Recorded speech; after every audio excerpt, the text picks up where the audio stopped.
ஓம் சக்தி. ஆன்மீக குரு அருள்மிகு பங்காரு அம்மா திருவடிகளே சரணம். அன்னை ஆதிபராசக்தியின் அருளும் ஆன்மீக குரு பங்காரு அம்மாவின் அருட்பார்வையும் அனைத்து பக்தர்களுக்கும் என்றும் துணையாக இருக்கட்டும். சக்திகளே, இன்றைய தலைப்பு பூரம், பங்காரு அம்மா பரிபூரணம், ஞான மார்க்கம். பூரம், பரிபூரணம், ஞான மார்க்கம் என்ற இந்த மூன்றும் ஒன்றிணைந்த வாழ்வையே பங்காரு அம்மா இந்த உலகிற்கு வாழ்ந்து காட்டினார்கள். பூரம் என்ற சொல்லுக்கு நிறைவு, முழுமை, வளம், மகிழ்ச்சி, கொடை, அன்பு என்ற பல அர்த்தங்கள் உள்ளன.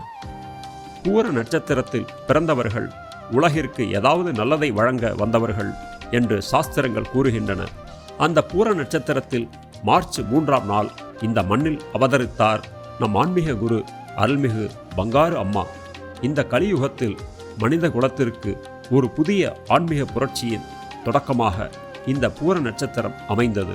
பங்காரு அம்மாவின் இந்த மனித குலத்திற்காக தன் 53 ஆண்டுகால வாழ்க்கையை ஆன்மீக சமுதாய பணிகளுக்காக அர்ப்பணித்து முழுமையான பரிபூர்ணமான ஞான மார்க்கத்தை தன் வாழ்க்கையில் வாழ்ந்து காட்டினார்கள். அம்மாவின் அன்பில் பரிபூரணம், நம் மீது காட்டும் கருணையில் பரிபூரணம், ஆன்மீக சமுதாய தொண்டில் பரிபூரணம், பெண்கள் முன்னேற்றத்தில் பரிபூரணம், அருள் செய்வதில் பரிபூரணம் என தன் அவதார நோக்கங்களை பரிபூர்ணமாக நிறைவேற்றி இன்றும் பரிபூர்ணமாக அருட்பேராற்றல் ஞான ஒளியாக அருள் செய்து கொண்டிருக்கிறார்கள். அம்மா யாரையும் மதம் பார்த்து அழைக்கவில்லை, சாதி பார்த்து அருள் செய்யவில்லை, பணக்காரன் ஏழை என்று பிரிக்கவில்லை, அனைவரையும் ஒரே பார்வையில் அரவணைத்தார். அம்மா தன்னுடைய அருளை சிலருக்கு மட்டும் வழங்கவில்லை, பரிபூர்ணமாக எல்லா உயிர்களுக்கும் அள்ளி அள்ளி வழங்கினார்கள். பூர நட்சத்திரத்தில் பூரணமாக விழாவாக மேல்மருவத்தூர் ஆதிபராசக்தி சித்தர் பீடத்தில் ஆடிப்பூரம் விழா கொண்டாடப்படுகிறது. ஆடிப்பூர பெருவிழா பக்தியின், தொண்டின், சமத்துவத்தின், மனித நேயத்தின் திருவிழா. இந்த நாளில் பக்தர்கள் சமத்துவ கஞ்சியை சுமந்து வந்து அன்னை ஆதிபராசக்திக்கு படைக்கின்றனர். கஞ்சி உலகத்தில் பசியில்லாத சமுதாயம் உருவாக வேண்டும் என்ற உயரிய ஆன்மீக சங்கல்பமாகும்.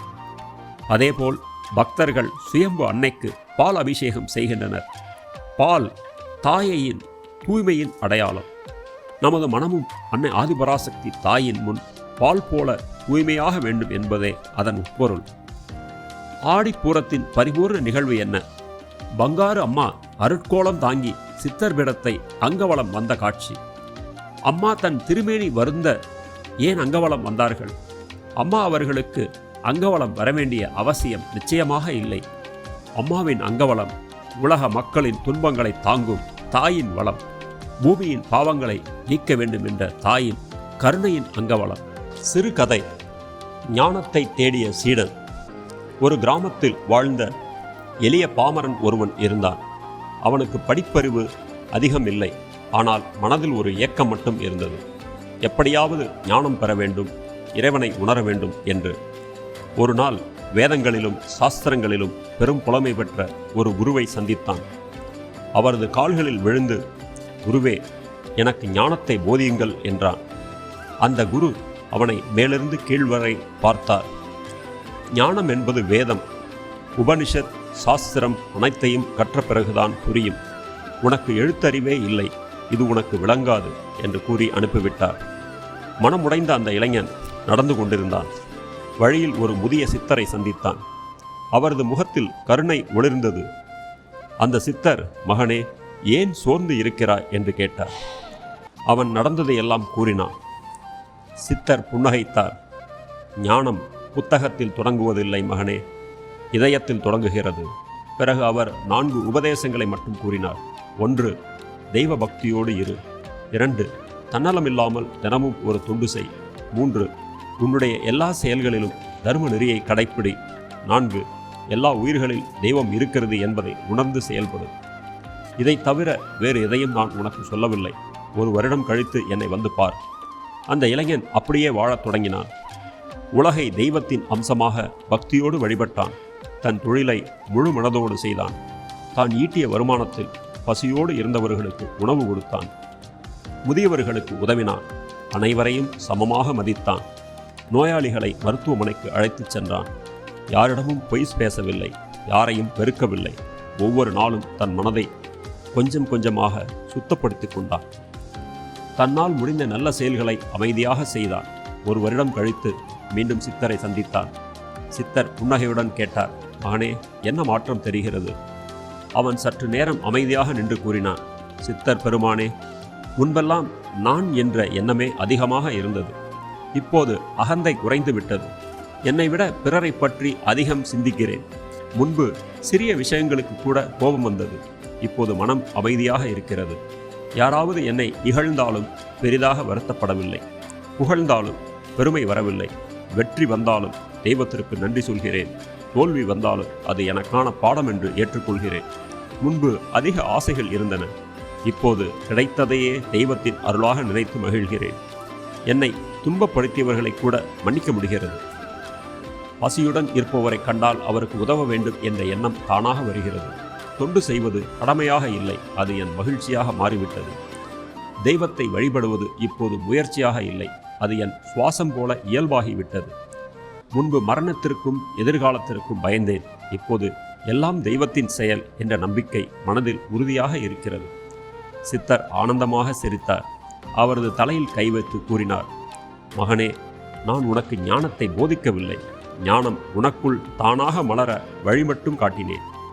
அகந்தை குறைவதும், அமைதி நிலைப்பதும், அனைவரிடமும் அன்பு பெருகுவதும், ஆசைகள் அடங்குவதும், மன்னிக்கும் மனம் உருவாவதும், இன்ப துன்பத்தை சமமாக பார்ப்பதும், எந்த நிலையிலும் தர்மத்தில் உறுதியாக நிற்பதும், பிரதிபலன் எதிர்பார்க்காமல் தொண்டு செய்வதும், தெய்வ சிந்தனை இயல்பாக மாறுவதும், பயம் விலகுவதும், இவை அனைத்தும் ஞானத்தின் அடையாளங்கள். வேதங்கள் படிக்காமல் கூட வேதங்கள் சொல்லும் உண்மையை நீ வாழ்ந்து காட்ட ஆரம்பித்து விட்டாய். இதையே பகவத்கீதையில் சிதப்பிரஞ்சன் என்கிறார்கள். அன்பு, பக்தி, தொண்டு, தர்மம், மனிதநேயம், இந்த 5 படிகளிலும் நடந்தால் ஞானம் மனிதனை தேடி வரும் என்று கூறினார். சக்திகளே, ஞானம் என்பது புத்தகங்களை படிப்பதல்ல, மேடையில் பேசுவதல்ல, வாழ்க்கையில் வாழ்ந்து காட்டுவதுதான். அப்படிப்பட்ட ஞான மார்க்கத்தை இந்த கலியுகத்தில் வாழ்ந்து காட்டியவர் நம் ஆன்மீக குரு அருள்மிகு பங்காரு அம்மா. 1966ஆம் ஆண்டு அன்னை ஆதிபராசக்தி வெளிப்படத் தொடங்கியதிலிருந்து 53 ஆண்டுகளுக்கு மேலாக தன்னையே மனிதகுல நலனுக்காக அர்ப்பணித்தார்கள். அம்மா மக்களுக்கு தெய்வத்தை எங்கோ தேடச் சொல்லவில்லை, இறைவனை மனிதனுக்குள் காண கற்றுக் கொடுத்தார். ஆன்மீகம் என்பது ஆலயத்திற்குள் மட்டுமல்ல, வாழ்க்கையின் ஒவ்வொரு செயலிலும் இருக்க வேண்டும் என்று உணர்த்தினார்கள். அதனால்தான் அம்மா பக்தியுடன் தொண்டையும் தர்மத்தையும் வழிபாட்டுடன் மனித நேயத்தையும் இணைத்தார்கள். அம்மாவின் ஞான மார்க்கம் எளிமையானது. பசி உள்ளவருக்கு அன்னதானம் செய், துன்பப்படுபவருக்கு ஆறுதல் கூறு, நோயுற்றவருக்கு உதவி செய், மனிதனுக்குள் இருக்கும் தெய்வத்தை உணர்ந்து கொள். பங்காரு அம்மா பெண்களுக்கு ஆன்மீகத்தில் சம உரிமை வழங்கினார்கள். கருவறைக்குள் பெண்கள் சென்று வழிபடும் ஆன்மீக புரட்சியை உருவாக்கினார்கள். தமிழில் மந்திரங்களை அருளி இறை வழிபாட்டை அனைவருக்கும் எளிமையாக்கினார்கள். வேள்வி, திருக்குட முழுக்கு, சக்கர பூஜை போன்ற ஆன்மீக வழிபாடுகளில் சாதி, மத, பாலின வேறுபாடின்றி அனைவரும் பங்கேற்க வழி செய்தார்கள். அம்மாவின் வாழ்க்கை நமக்கு சொல்லும் மிகப்பெரிய ஞானம் என்னவென்றால், ஆன்மீகம் என்பது மனிதனை உயர்த்த வேண்டும், மனிதனை பிரிக்கக்கூடாது. அதனால்தான் அம்மா உலகிற்கு ஒரே ஒரு தத்துவத்தை அளித்தார்கள், ஒரே தாய், ஒரே குலம். இந்த ஒரு தத்துவத்திலேயே அம்மாவின் ஞான மார்க்கம் முழுமையாக அடங்கியுள்ளது. ஒரே தாய் என்றால் உலகில் உள்ள ஒவ்வொரு உயிரும் அன்னையின் பிள்ளை. ஒரே குலம் என்றால் சாதி, மதம், மொழி, நாடு என்ற எல்லைகளை தாண்டிய மனித குடும்பம். இந்த உணர்வோடு வாழ்வதே ஞானம். அந்த ஞானத்தை செயலாக மாற்றுவதே தொண்டு. அந்த தொண்டை இறை வழிபாடாக மாற்றுவதே பங்காரு அம்மாவின் ஞான மார்க்கமாகும். பங்காரு அம்மாவின் ஆன்மீகத்தை பரிபூர்ணமாக நாம் கடைப்பிடிக்கும் போது பூரத்தில் அவதரித்த பங்காரு அம்மாவின் பரிபூர்ண வாழ்க்கை நம் வாழ்க்கையிலும் ஞான மார்க்கமாக மலரும். ஓம் சக்தி. ஓம் சக்தி. மேல்மருவத்தூர் ஆதிபராசக்தி சித்தர் பீடத்தின் அதிகாரப்பூர்வமான மேல்மருவத்தூர் சித்தர் பீடம் யூடியூப் சேனலை சப்ஸ்கிரைப் செய்து எங்களுடன் இணைந்திருங்கள். மேலும் மற்றவர்களும் பயன்பெற இந்த லிங்கை ஷேர் செய்யுங்கள். ஓம் சக்தி.